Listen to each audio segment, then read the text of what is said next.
ચમચાને મોજું પહેરાવીને જુઓ, તમારું મુશ્કેલ કામ થશે મિનિટોમાં. હેલો ફ્રેન્ડ્સ, આજે લઈને આવી છું તમારા માટે ખૂબ જ ઉપયોગી આઈડિયા જે દરેક ગૃહિણીને જરૂરથી જાણવા જોઈએ. તો વિડીયોને સ્કીપ કર્યા વગર જોજો, બધી જ ટીપ ખૂબ જ હેલ્પફુલ છે અને વિડીયો પસંદ આવે તો લાઇક અને શેર કરવાનું ભૂલતા નહીં. તો ચાલો શરૂ કરીએ.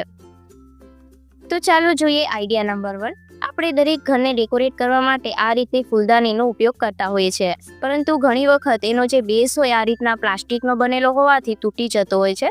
ત્યારે આપણે ફૂલદાનીને પણ ફેંકી દેતા હોઈએ છીએ. પણ એના માટે એક ઇન્સ્ટન્ટ જુગાડ જોઈએ. તો અહીંયા મેં એક કન્ટેનર લઈ લીધું છે. આપણી પાસે આવા ઘણા બધા કન્ટેનર હોય છે પ્રોટીન શેક વગેરેના. તો આ કન્ટેનરને આપણે જો ડાયરેક્ટ યુઝ કરીએ તો એ દેખાવામાં સારું નથી લાગતું. તો એના માટે શું કરીશું કે આપણે એક મોજું લઈ લઈશું. કોઈ પણ એક કલરફુલ મોજું અહીંયા લઈ લેવાનું છે અને આ કન્ટેનરને આ રીતના ઊંધું કરી અને એના પર મોજું આપણે ચડાવી દઈશું. આને તમે પેન્ટ પણ કરી શકો છો, પણ ઘણી વખત ઘરમાં કલર ના હોય કે પછી ઉતાવળ હોય તો તમે આ આઈડિયાને ટ્રાય કરી શકો છો. આ રીતના આપણે મોજું છે ને એને પહેરાવી દેવાનું છે.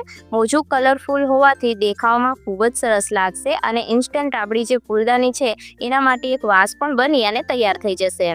હવે આપણે જે ફૂલદાની છે એને આની અંદર મૂકી દઈશું.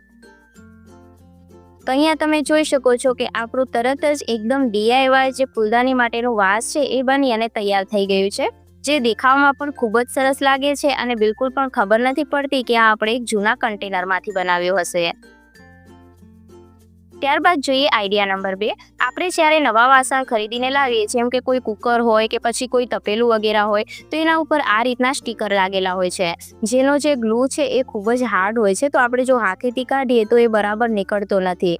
તો એના માટે શું કરવાનું છે કે અહીંયા મેં લીડ છે કુકરની એ હટાવી દીધી છે અને ત્યારબાદ આપણે એને ગેસ ઉપર મૂકી દઈશું.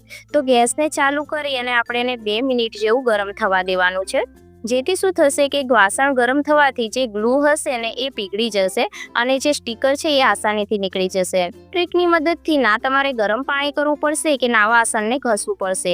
આસાનીથી જે સ્ટીકર છે એ નીકળી જશે. થોડું ગરમ થાય એટલે ચાકુ અથવા તો ચમચીની મદદથી આ રીતના આપણે એને કાઢી લેવાનું છે. તો તરત જ સ્ટીકર છે એ નીકળી જશે અને નિશાન પણ નહીં આવે. ત્યારબાદ જોઈએ નેક્સ્ટ આઈડિયા. આપણો ડ્રેસિંગ ટેબલનો ડ્રોર હોય કે પછી અલમારીનો ડ્રોર, એની અંદર જ્યારે આપણે આ રીતના વસ્તુ મૂકતા હોઈએ તો બધી જ વસ્તુ એક સાથે મિક્સ થઈ જતી હોય છે. જ્યારે આપણે કોઈ વસ્તુની જરૂર હોય તો આપણને આસાનીથી મળતી પણ નથી. તો એના માટે આજે આપણે એક ખૂબ જ ઉપયોગી આઈડિયા જોવાના છીએ. તો અહીંયા આપણે ડ્રેસિંગ ટેબલના ડ્રોરમાંથી જેટલી પણ વસ્તુ છે એ કાઢી લેવાની છે. ત્યારબાદ અહીંયા મેં લઈ લીધું છે એક કાર્ડબોર્ડ. તો આ રીતનું જેનું માપ છે એ પ્રમાણે આપણે એને કટ કરી લેવાનું છે અને ત્યારબાદ આપણે આ રીતના વચ્ચે સેન્ટરમાં એક કટ લગાવી અને એને આ રીતના મૂકી દેવાનું છે. ત્યારબાદ આપણે બીજું પણ એક કાર્ડબોર્ડ લઈશું. એને પણ આપણે એની સાઇઝ પ્રમાણે કટ કરવાનું છે અને એને આ રીતના સેન્ટર પર મૂકી દેવાનું છે. આ રીતના આપણે એક જ ડ્રોરની અંદર 4 ડિવાઈડર બની અને તૈયાર થઈ ગયા છે, જેને આપણે અલગ અલગ વસ્તુઓ રાખવા માટે યુઝ કરી શકીએ છીએ. જો તમારે કાર્ડબોર્ડને સારું લુક આપવું હોય તો તમે પેન્ટ પણ કરી શકો છો અથવા તો કોઈ વોલપેપર વગેરે પણ સ્ટીક કરી શકો છો. તો અહીંયા આપણો એક પણ પૈસાનો ખર્ચ કર્યા વગર 0 ખર્ચમાં ડ્રોઅર ડિવાઈડર બની અને તૈયાર થઈ ગયું છે. તો આ એક જ ડ્રોઅરમાં 4 ખાના બની ગયા છે, જેને આપણે અલગ અલગ વસ્તુઓ રાખવા માટે યુઝ કરી શકાય છે, જેથી આપણને કોઈ વસ્તુની જરૂર પડે તો આસાનીથી આપણને મળી પણ જાય. તમે અહીંયા જોઈ શકો છો. આ જ રીતના આપણે તિજોરીના ડ્રોરમાં પણ આ રીતે ડ્રોઅર ડિવાઈડર બનાવી અને તૈયાર કરી શકાય છે.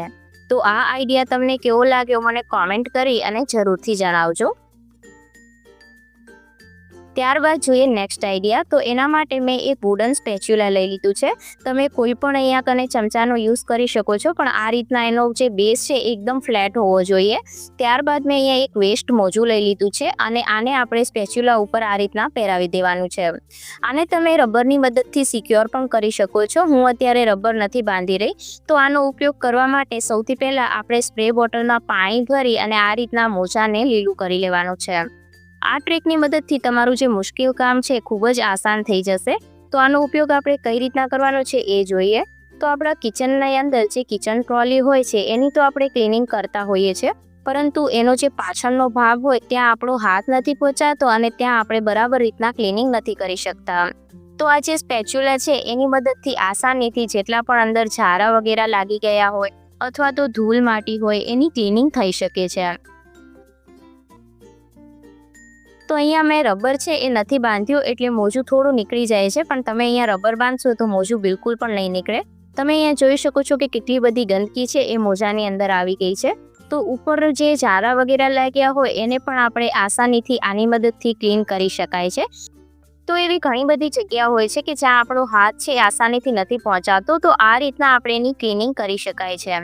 તો તમે અહીંયા પહેલામાં અને પછીમાં ડિફરન્સ છે એ જોઈ શકતા હશો કે આસાનીથી આપણે મોજા અને સ્પેચ્યુલાની મદદથી ક્લિનિંગ છે એ કરી લીધી છે. જેટલી પણ ધૂળ વગેરે હશે એ મોજું લીલું હોવાથી એના ઉપર ચોંટી જશે અને વધારે મહેનત પણ નહીં કરવી પડે. તો અહીંયા તમે જોઈ શકો છો કે એક સાઈડ મેં ક્લિનિંગ કરી છે અને એક સાઈડ મેં ક્લિનિંગ નથી કરી. ત્યારબાદ જોઈએ નેક્સ્ટ આઈડિયા.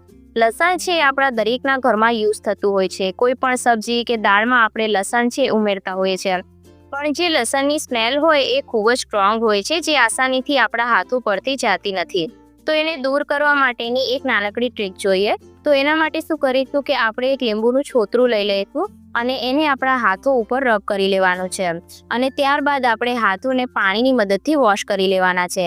આ લીંબુના લીધે તમે લસણ કે ડુંગળીની જે પણ સ્મેલ હોય એને હાથો પરથી દૂર કરી શકો છો.